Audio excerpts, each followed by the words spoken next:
오늘은 대림절 두 번째 주일입니다. 하나님의 은혜가 예수님의 오심을 기다리는 여러분 모두에게 함께 하시기를 원합니다. 아멘. 간혹 하나님을 믿지 않는 사람들이 이렇게 말하곤 합니다. 과연 하나님이 살아있는가? 하나님이 계시는가? 라고 말입니다. 사람들이 지어낸 이야기에 불과하지 않는가? 라는 이야기를 합니다. 만일 하나님의 이야기가 사람들이 지어낸 이야기에 불과하다면 여기 앉아 계신 여러분은 참으로 불행한 사람들입니다. 헛된 시간을 보내고 있기 때문에 그렇습니다. 그리고 성경에 읽는 것은 쓸모없는 일이 될 것입니다. 그냥 좋은 책 읽었다, 교훈된 내용을 보았다 라고만 그칠 수 있을 겁니다.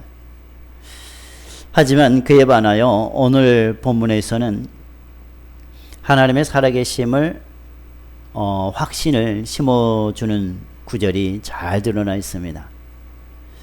하나님의 살아계심을 확신하게 드러내주는 오늘의 이 말씀을 통해서 우리가 예수님은 전에도 살아계셨고 지금도 살아계신 그리고 지금도 역사하신 우리 하나님이심을 저희들이 이 시간에 또한 하나하나 알고 나아가기를 원합니다. 지난주에 여러분 혹시 기억하십니까? 지난주에는 마태복음 1장 1절에서 17절까지 말씀을 통해서 족보를 통해 예수님을 보다 라는 말씀으로 함께 살펴보았습니다.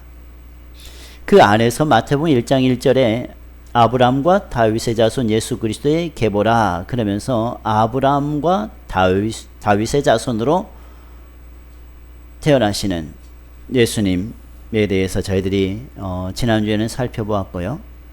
오늘은 누가복음 1장의 말씀을 통해서 저희들이 이제 세례 요한을 통해서 예수님을 보기를 원합니다.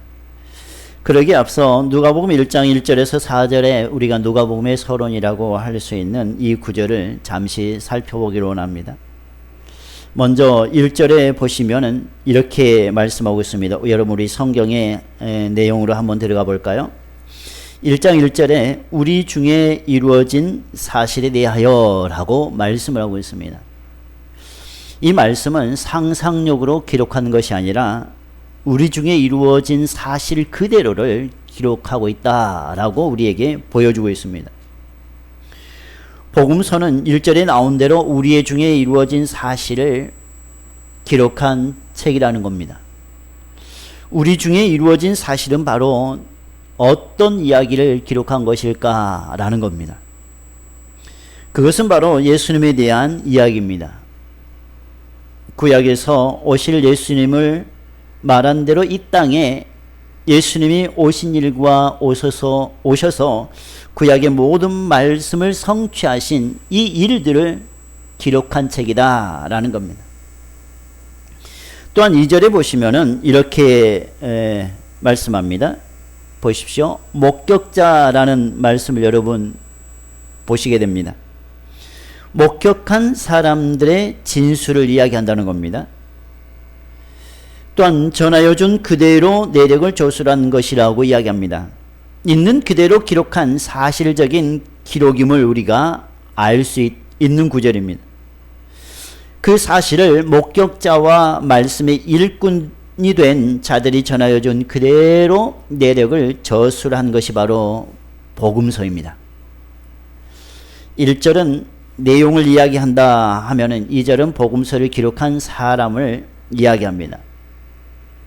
그리고 또 3절은 그 모든 일을 근원부터 자세히 미루어 살핀 누가조차도 기록했다라는 거예요. 대충 생각나는 대로 쓴 것이 아니라 세심하게 연구하면서 기록했다라는 겁니다. 또한 차례대로 질서 있게 기록했다라고 3절에서는 이야기합니다. 누가복음의 가치는 그 모든 일을 근원부터 자세히 살펴서 차례대로 쓴 것이다 이런 말씀입니다. 그렇다면 모든 일의 근원이 무엇인지를 우리에게 이야기해주고 있다는 겁니다. 복음서의 모든 일의 근원은 바로 누굽니까? 예수 그리스도이다 라는 거예요. 그가 자세히 미루어 살핀 내용도 예수 그리스도, 차례대로 쓴 내용 역시 예수 그리스도. 그렇다면 복음서를 읽는다는 것은 무엇을 의미하는 걸까라는 겁니다. 내 인생에 일어나는 모든 일의 근원은 예수님, 내가 늘 자세히 살핀 일도 예수님, 차례대로 내 삶의 모든 일이 예수님을 알도록 계획되어짐을 고백하는 그 복음서가 바로 그것이 바로 복음서라는 겁니다. 또한 4절에서는 뭐라고 말씀합니까? 4절에서는 알고 있는 바를 더 확실하게 하려고 한다라는 겁니다. 이 말씀은 사람들에게 확신을 심어주는 말씀입니다. 알고 있는 내용들이었는데 더욱더 확실하게 알 수 있도록 만들어주는 내용들입니다.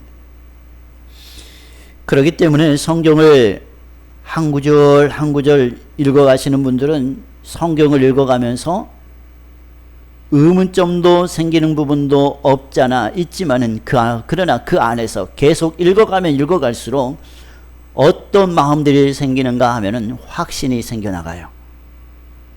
참 아이러니하게도 궁금증과 의문점이 일어나는 것 같으면서도 성경을 읽어가면 읽어갈수록 그 안에서 확신이 생기고 또 그 안에서 가슴 뭉클함이, 감동이, 감화가 일어나고 있다는 겁니다.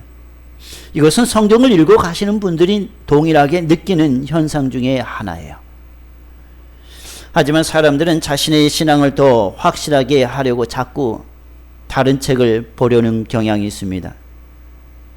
내 신앙이 이미 알고 있는 믿음이 확실해지기를 원한다면 우리는 복음서를 읽기를 원합니다.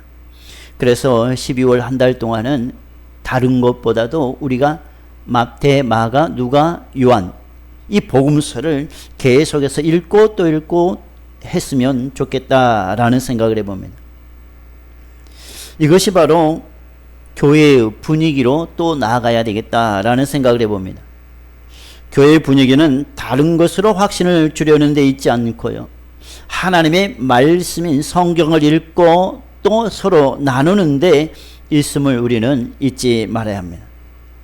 그래서 성경을 읽고 이 구절에서 은혜를 받았고 또 나는 저 구절에서 은혜를 받았고 그 은혜 받았던 그 구절들을 가지고 서로 나눈다면은 대림절을 저희들이 더욱더 알차게 보내지 않을까라는 생각을 해보기도 합니다.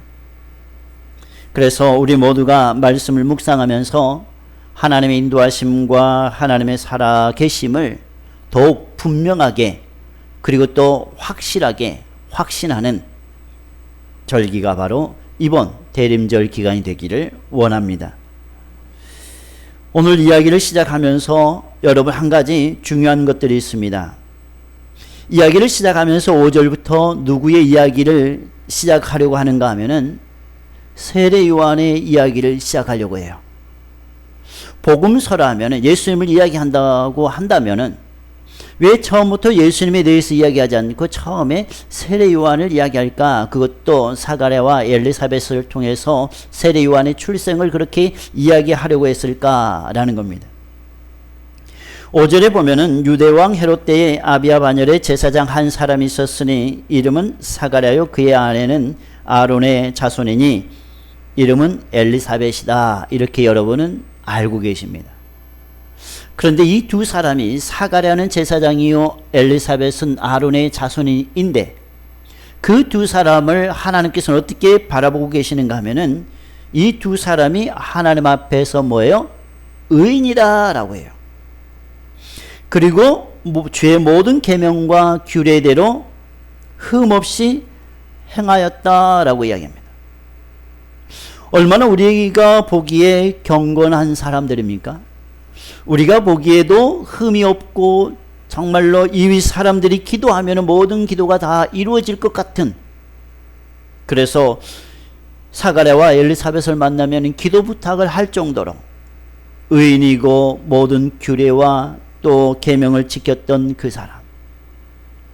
그런데 그들에게 한 가지 마음 아픈 곳이 있습니다. 그것이 무엇인가 하면 7절입니다.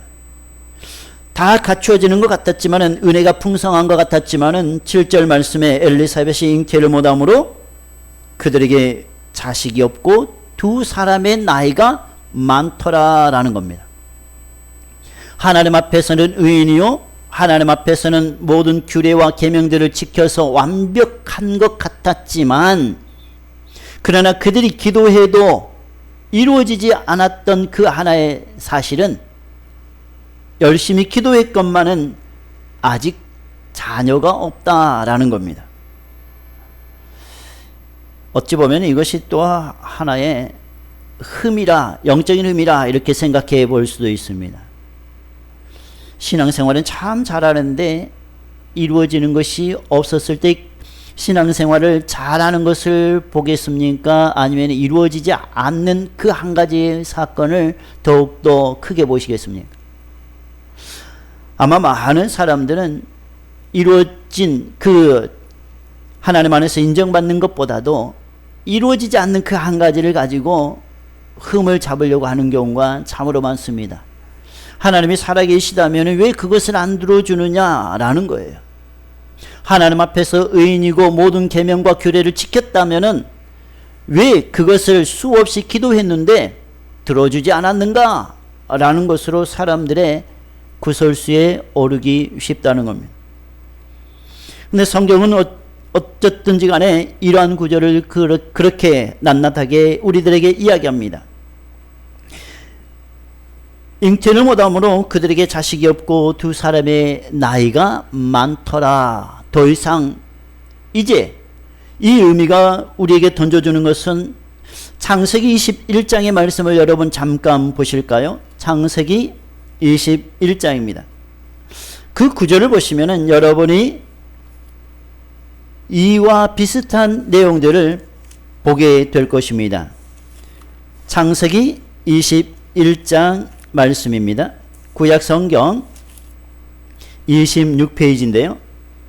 1절에서 7절까지 말씀을 여러분 저와 함께 교독해 보도록 하겠습니다. 저와 함께 교독합니다. 제가 1절 읽습니다.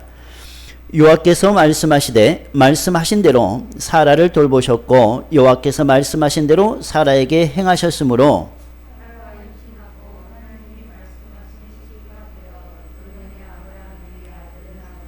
아브라함이 그에게 태어난 아들 곧 사라가 자기에게 낳은 아들을 이름하여 이삭이라 하였고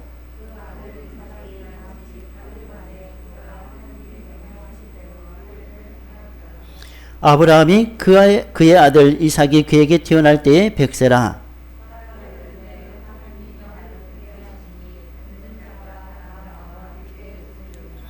또 같이 읽습니다. 또 이르되 사라가 자식들을 젖먹이겠다고 누가 아브라함에게 말하였으리오마는 아브라함의 노경에 네가 아들을 낳았도다 하니라. 아멘.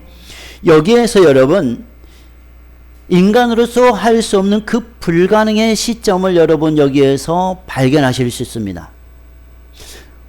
세 군데에서 인간의 노력으로 할 수 없는 그 한계에 있다는 것을 발견할 수 있는데 2절 말씀에 보면은 노년이라는 말씀이 여러분 볼 수 있게 됩니다. 노년은 아브라함에게 이 노년이라는 거예요. 인간의 힘으로 할 수 없는 그 일들. 그리고 또한 5절 마지막에 보면은 태어날 때 100세라는 이 100세 나이의 순간입니다. 그리고 또 7절 마지막에 보면은 아브라함의 노경. 인간으로서는 도저히 할 수 없는 그 시점에 하나님께서 어떻게 역사하시는가 봤더니 1절에 여호와께서 말씀하신 대로 그리고 또 여호와께서 말씀하신 대로 2절에서도 하나님이 말씀하신 시기가 되어 4절에서도 하나님이 명령하신 대로 계속해서 하나님이 말씀하신 대로 말씀하신 시기가 되어 명령하신 시기가 되어 인간의 불가능에 초점을 맞추는 것이 아니라 노경, 노년, 백세라는 것에 초점을 맞춰가는 것이 아니라 하나님이 말씀하신 것에 초점을 맞추는 것이 무엇인가 봤더니 복음이에요. 그것이 바로 성경입니다. 그래서 우리는 우리가 할 수 없는 것에 초점을 맞추는 것이 아니라 하나님의 말씀에 초점을 맞춰 나가는 것이 그리스도인의 삶의 본분이라는 겁니다. 사가랴와 엘리사벳이 아무리 하나님 앞에서 의인이고 또 계명과 규례대로 흠없이 행하였을지라도 초점은 그들의 행함이 아니라 하나님의 말씀에 있다는 겁니다. 이제 하나님의 말씀이 어떻게 적용되어져 가는가 하면은 보십시오. 세례 요한을 이야기해 나가고 있습니다. 누가복음에 처음 시작할 때 세례 요한을 이야기하고요. 마태, 마가, 누가복음, 요한복음에서도 세례 요한을 이야기해 나갑니다. 계속해서 예수님을 본격적으로 이야기하기에 앞서 세례 요한을 이야기하는 것이 무엇일까? 어떤 의미를 우리에게 던져주는 것일까? 봤더니 예수님을 아는데 먼저 알아야 될 것이 세례 요한이다 라는 겁니다. 무턱대고 우리가 예수님을 알아가는 그것 이전에 과연 세례 요한을 통해서 예수님을 어떻게 이야기하고 있는지를, 그리고 세례 요한이 어떻게 예수님을 예비하고 있는지를 우리가 알아야 예수님의 그 원 의미를 알 수 있다는 겁니다. 세례 요한을 왜 먼저 알아야 하는가 하는 것은 성경의 저자들이 말한 대로입니다. 여러분 이사야 40장 3절 말씀에 보시면 이렇게 말씀하는 구절을 여러분 보시게 됩니다. 광야에서 외치는 자의 소리, 주의 길을 예비하는 자라는 거예요. 또한 구약성경 마지막 책인 말라기 4장 5절과 6절에서는 이렇게 말씀합니다. 보라, 여호와의 크고 두려운 날이 이르기 전에 내가 선지자 엘리야를 너희에게 보내리니 그가 아버지의 마음을 자녀에게로 돌이키게 하고 자녀들의 마음을 그들의 아버지에게로 돌이키게 하리라 라는 이 말씀을 이제 한 선지자를 보내었을 때에 이루어지게 하고 그 이루어진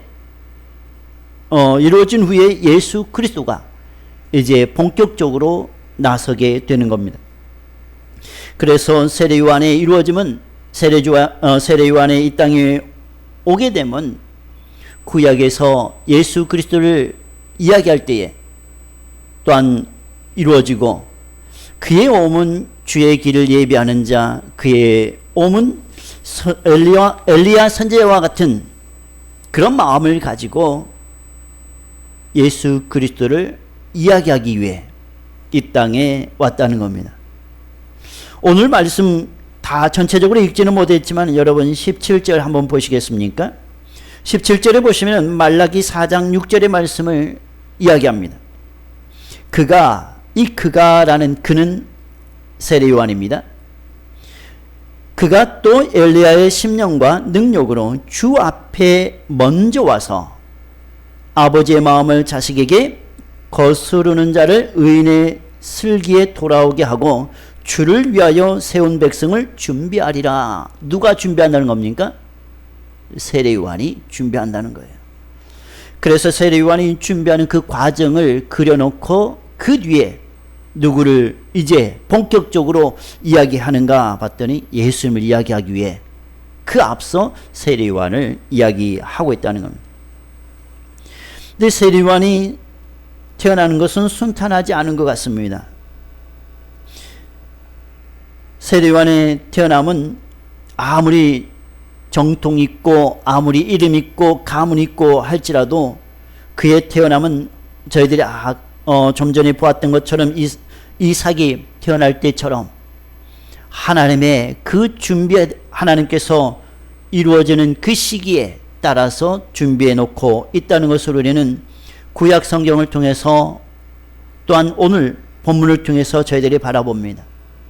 사람의 뜻으로 되어 있다면 아마 엘리사벳과 사가랴가 이미 아이를 출산했을 겁니다. 그러지 않습니까? 그런데 그들이 할 수 없는 그 시기에 하나님께서는 가브리엘이라는 천사를 보내셔서 그 일들을 이루어가게 하십니다. 13절 말씀입니다. 13절에 보시면 천사가 그에게 이르되 사가랴여 무서워하지 말라. 너의 간구함이 들린지라. 그날만 간구했겠습니까? 계속해서 자녀 낳기를 간구했다는 거예요. 너의 간구함이 들린지라. 내 아내 엘리사벳이 내게 아들을 낳아 주리니 그 이름을 요한이라 하라 라고 합니다. 요한, 이 이름을 누구로부터 부여받은 겁니까? 하나님이 보내시는 가브리엘 천사를 통해서 요한이라는 이름을 부여받습니다. 언젠가 제가 여러분에게 이 이름에 대해서 간혹 말씀드린 적이 있습니다. 우리가 태어날 때 우리의 이름을 누가 지어줍니까? 우리의 혹시 장명소에서 이름 지은 분들이 있습니까? 어찌됐든 간에 우리의 이름은 아버지, 어머니, 저희도 세 딸의 이름을 지으면서 수많은 이름, 다른 사람들의 이름을 보았지 않겠습니까? 그 안에서 한 사람 한 사람, 그런데 드는 지혜가 이제 그 이름을 사모가 지어주고 제가 결제를 했거든요. 이름 짓는 사람이 우선임 더 위입니까? 결제를 하는 사람이 위입니까? 그러죠. 결제입니다. 아무리 이름을 지어도 결제를 안 하면 아직 그것이 효능이 없어요. 결제가 중요해요. 그래서 이런저런 이름을 A4 용지에 쭉 적고 고르고 해서 애지, 애솜이, 애빈이 이것이 좋다고 이제 사인을 결제를 했거든요. 여러분, 이 요한이라는 이름이 나오게 되는 것이 바로 그거예요. 우리 하나님이 이름을 지어줬다는 거예요. 사가랴와 엘리사벳이 짓는 것이 아니라 하나님이 최종적으로 결정해서 요한이라 하라 라고 이름을 지어줍니다. 그럼 이 요한은 누구의 자녀입니까? 사가랴와 엘리사벳의 자녀인 것 같지만은 하나님께서 준비해 놓은 자녀예요. 그래서 요한은 하나님의 일들을 능히 잘 해나가실 수 있다는 겁니다. 사랑하는 여러분, 우리에게 주어지는 이 말씀을 보면서 저희들이 준비해야 될 것이 무엇인가 라는 거예요. 여러분, 우리가 준비해야 될 것, 사가랴와 엘리사벳을 보면서 사가랴는 참으로 경건하게 의롭게 살았던 사람이지만은 그는 한편으로 연약한 사람입니다. 기도했지만은 분향단 앞에 향단 우편에 선 천사를 보면서 12절에 놀라며 무서워했다라고 이야기해요. 제사장이었지만은 그렇게 자기도 기도하고 하나님 앞에서 경건하게 살았지만은 그의 앞에 찾아오는 천사를 보면서도 놀라움을 경험했고요. 또 심지어는 두려움을 경험했습니다. 우리가 사가랴보다 믿음이 좋다라고 할 사람이 있습니까? 우리도 한 성정을 가진 사람으로서 죄도 많고 하나님 앞에 기도하지만은, 그러나 우리 앞에 예수님이 나타나신다면 오 주여 감사합니다 라고 하는 것보다도 아마 우리가 기도했지만은 직접적으로 나타나신다면 두려움과 공포에 휩싸이지 않을까. 베드로가 예수님을 보면서도 유령이 아닌가라고 생각했듯이 말입니다. 우리는 언제든지 그러한 넘어짐에 쉽게 넘어질 수 있는 사람이지 않을까라는 생각을 해봅니다. 또한 엘리사벳은 어떻습니까? 여러분, 엘리사벳을 통해서 주님의 길을 또 바라봅니다. 여러분, 엘리사벳은 세례 요한의 어머니로서 아이를 잉태하지만요, 저기 24절 한번 말씀 보시겠습니까?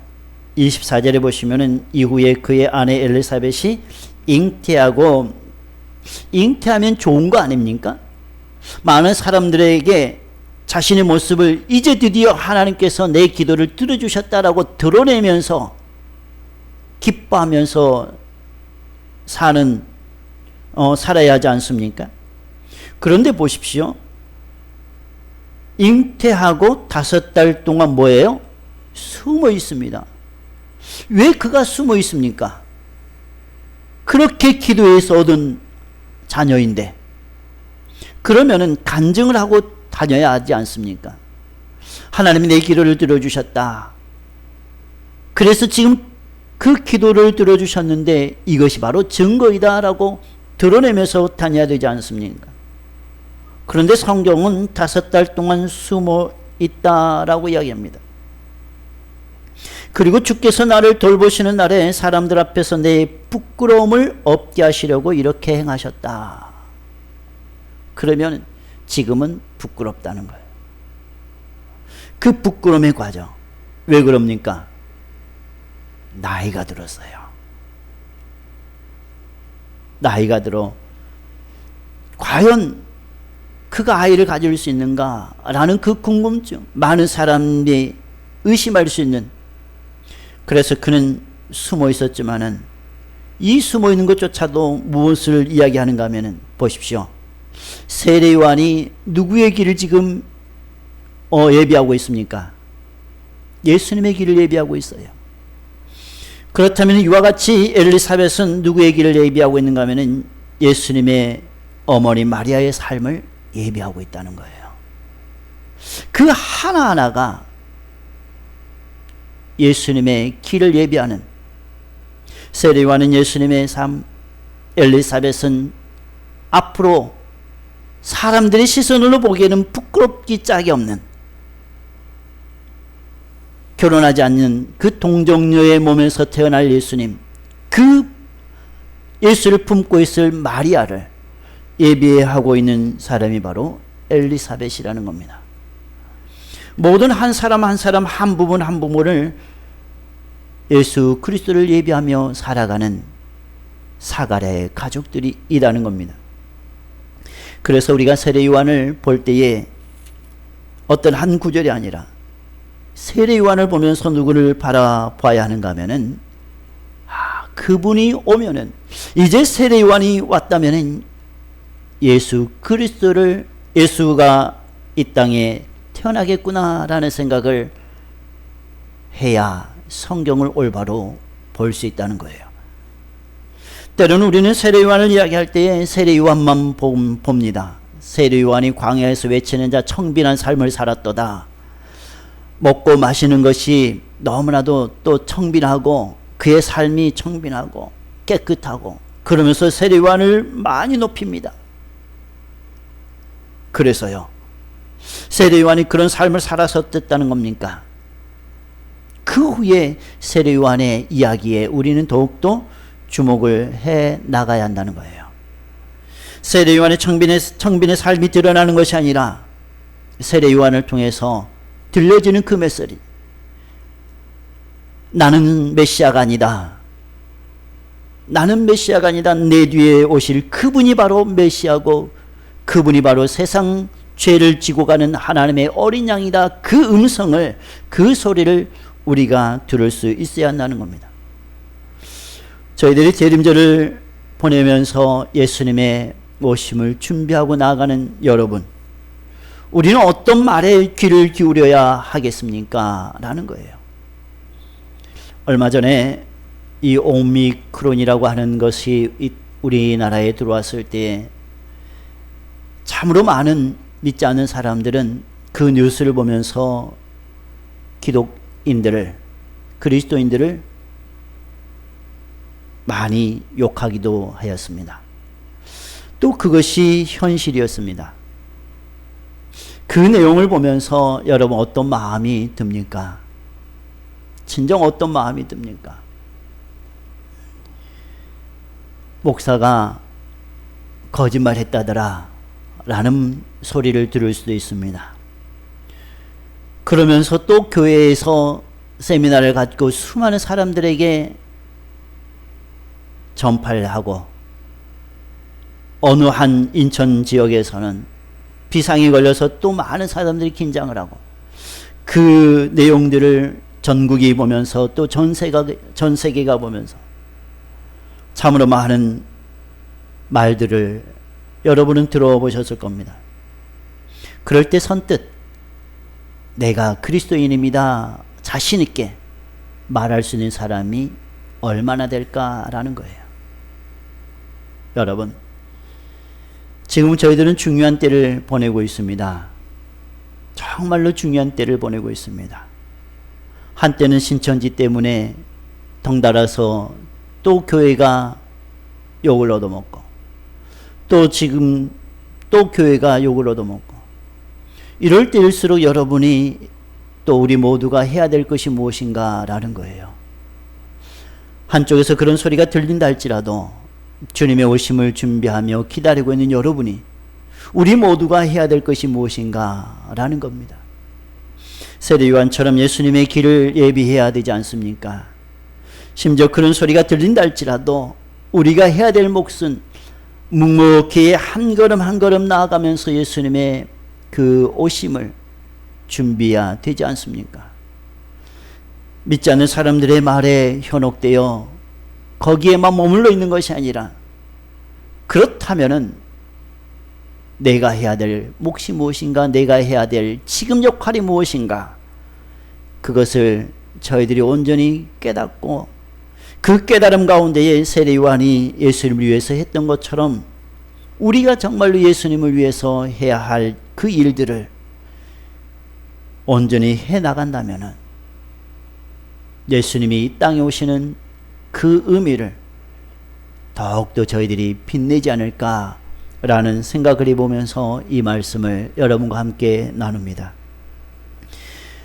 직장에서나 또 모든 삶에서 우리가 그리스도인이라는 그 믿음만큼은 변하지 않고, 어떤 상황 가운데서도 정말로 예수 믿는 사람이라는 것을 드러낼 수 있는, 그리고 많은 사람들이 여러분을 보면서 예수님 그리스도를 믿는 사람, 저 사람이야말로 예수님을 믿는 사람이다 라고 인정해 줄 수 있는, 물론 부족하지만 그 부족한 나름대로 그런 말들을 들어간다면 대림절을 잘 보내고 있다라는 생각을 해보기도 합니다.